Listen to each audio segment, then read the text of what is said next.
Let's discuss the adventure of the Specklewren chapter 1. And here I'm going to present the first part video. So let's begin with the story. I will read the paragraphs accordingly and I will explain the story. So please pay full attention while listening to it. So here I'm going to read the paragraphs. It was early in April that a young lady arrived to meet Sherlock Holmes. "Good morning, madam," said Holmes cheerily. "Draw up to the fire, for I observe that you are shivering." "It is fear which makes me shiver, Mr. Holmes. It is terror," said the woman in a low voice. She raised her veil as she spoke, and we could see that her face was drawn and grey with restless, frightened eyes. Okay, so let's see about this paragraph. Sherlock Holmes and Watson rise unusually early one morning to meet Helen Stoner, a young woman who arrived to meet Sherlock Holmes. So Holmes greeted her and asked to sit near the fire as she was shivering. Then with a low voice she raised her veil and said that the reason of shivering is not cold, but she was in terror with, and her face looked pale because of worry. Okay, now second. "My name is Helen Stoner and I live with my stepfather, Dr. Grimsby Roylott, of Stoke Moran. When Dr. Roylott was in India, he married my mother, Mrs. Stoner, the young widow of Major General Stoner. My twin sister, Julia, and I were only 2 years old at the time of our mother's remarriage. My mother left her fortune to Dr. Roylott entirely, with a provision that a certain annual sum be given to each of us in the event of our marriage. Shortly after our return to England, my mother died. Dr. Roylott then took us to live with him in the old manor house at Stoke Moran." Okay, so here this one, the word provision means a condition, and old manor house is a large country house that's surrounded by land that belongs to it.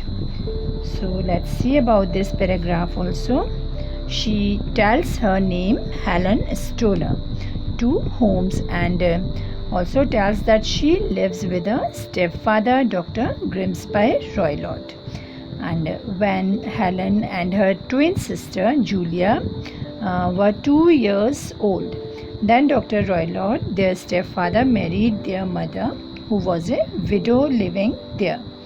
And Helen's stepfather is a doctor who practiced in India, but after their mother died, she had left an inheritance to Dr. Roylott with a condition that a certain amount would be given to both of their daughters in the event of their marriage. And after their mother dies, Roylott returns to England at Stoke Moran and brings his 2 stepdaughters with him. Okay, now let's see the next paragraph. "But a terrible change came over our stepfather.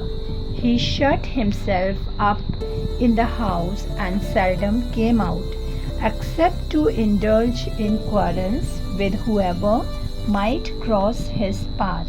He has a passion for Indian animals, and he has at this moment a cheetah and a baboon, which are feared by the villagers almost as much as their master." So and then she continues that their father had a short temper, and his temper does not also improve back in England, and he shut himself up in the house and no visitors come over there. And she tells that he has acquired a collection of exotic pets, including a cheetah and a baboon. And so, because of such reasons, people away from there, they keep themselves away from that place. Okay, now next paragraph.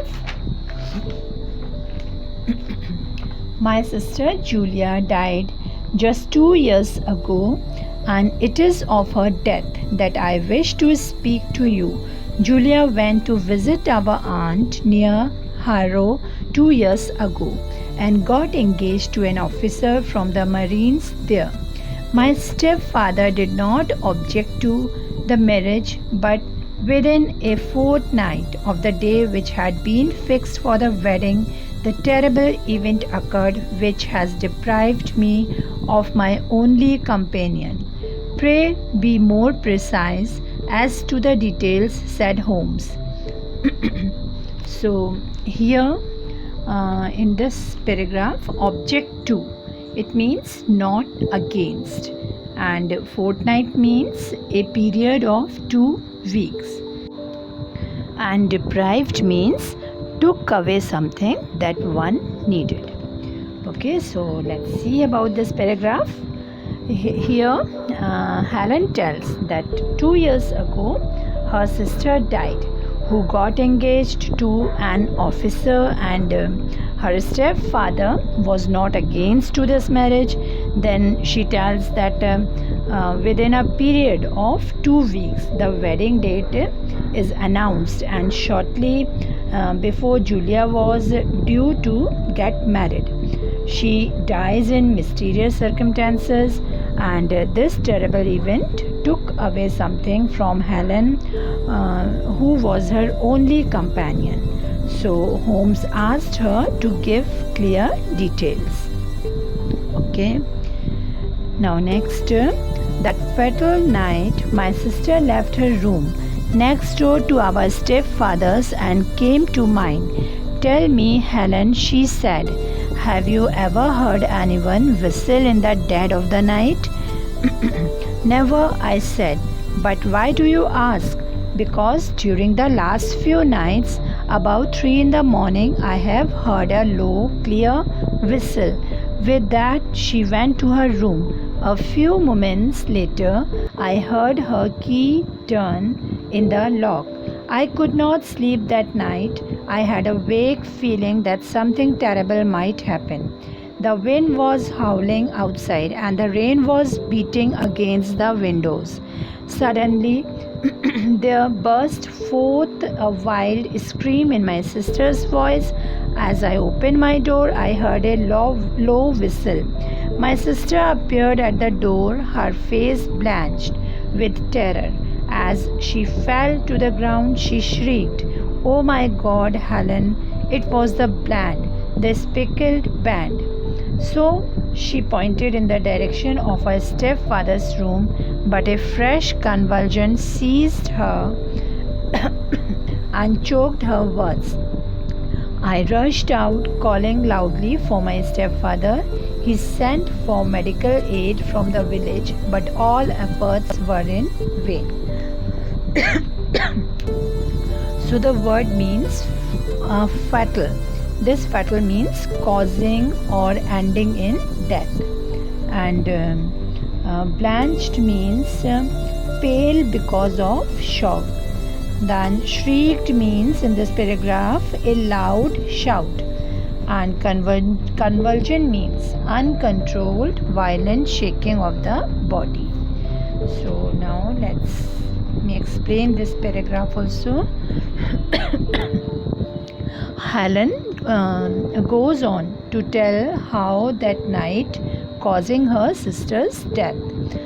Julia, her sister, had told her of hearing strange whistling noises. So she could not sleep and had unclear feeling that something terrible might happen, and Julia's face was pale because of fear, and she pointed towards the stepfather's room, but because of uncontrolled shaking of her body, choked her words. And also she proclaimed that it was the Speckle band just before collapsing and dying. Okay. Now 2 years have passed since then, and my life has been lonelier than ever. But a month ago, a dear friend asked me to marry him. My stepfather has not opposed the match, and we are to be married in spring. 2 days ago, some repairs were started in my room, and I had to move into the chamber in which my sister died. Imagine my terror then, when last night I suddenly heard again the low whistle which heralded my sister's death. I sprang up and lit the lamp, but nothing could be seen. I was too shaken to go to bed again, and as soon as day broke, I came here to ask for your advice. So here in this paragraph, heralded means a sign of something about to happen. So here in this paragraph, Julia's death had occurred 2 years previously, and but now Helen was scared, as her own life was mirroring that of her sister. And Helen is now engaged to be married, and her stepfather was not against to this marriage also.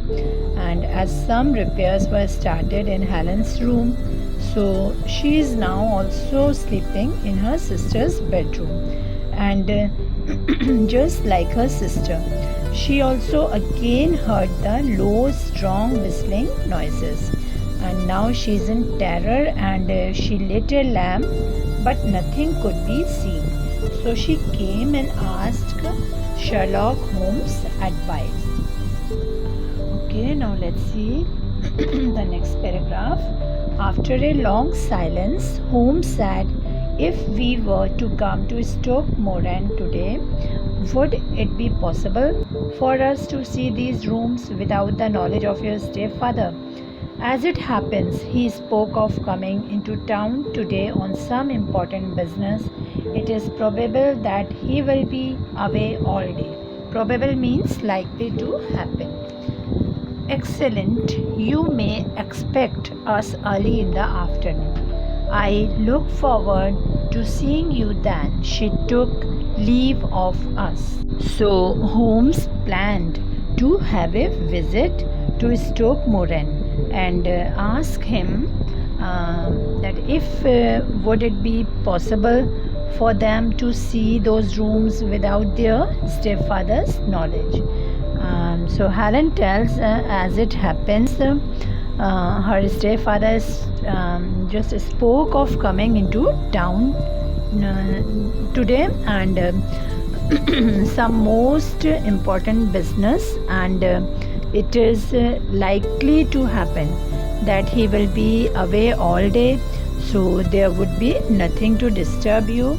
And then Holmes said that they both would come early in the afternoon. And Helen says that I shall look forward to seeing you this afternoon, and she left from there. So in this first part, this much is enough. And students, just please memorize how much I have taught you, and just please go through the word meanings also and learn them. Okay, so that's all. And just watch as for your revision, first, second and third part of this chapter's video, so you will get your revision also for your first semester. So just study well, enjoy, and be safe, and again all the best.